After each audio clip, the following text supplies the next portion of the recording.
Hey there, Scott Wilkinson here at CEDIA Expo 2013. I'm in the Bryston booth with Gary Dayton, who's going to tell us what's new at the show from Bryston.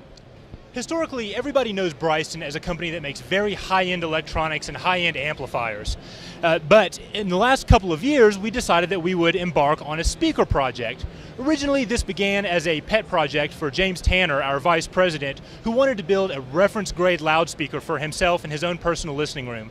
But there was enough interest in the audiophile community around that project that it eventually blossomed into a full-blown Bryston project. So now here we have the Model T loudspeaker. This was the first of the loudspeakers that Bryston has offered, and it has blown up into a much larger speaker project that includes subwoofers, bookshelf loudspeakers, center channel loudspeakers for home theater, and then we've also just introduced a Model A series at the show.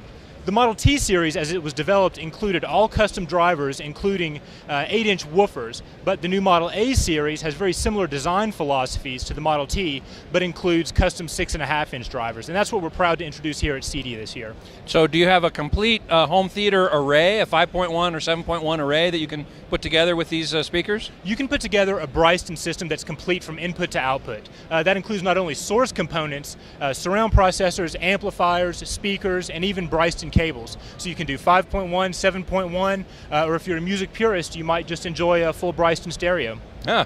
Now, can you do a full Bryston stereo from, say, the surround processor? Does it have some sort of bypass mode so that you don't have to actually assemble two separate systems? Absolutely, yeah. In fact, our surround processor, the SP3, has been called the first audiophile surround processor available.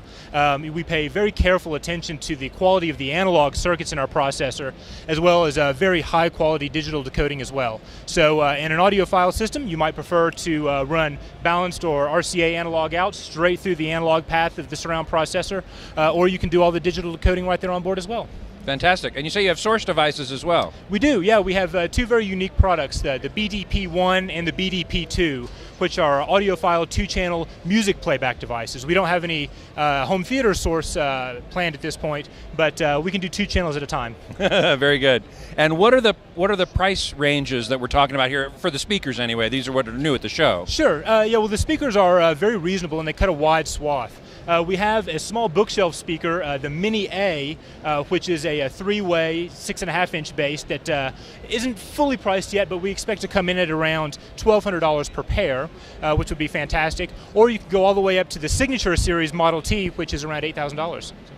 For a pair? Correct. And what about the center? The center channel we offer for either $3,200 or just over $4,000. We have 2 different configurations there. Mm-hmm. Fantastic. Well, we're here at the very beginning of the show, so I wish you great success at CEDIA Expo. Yeah, thanks for your interest.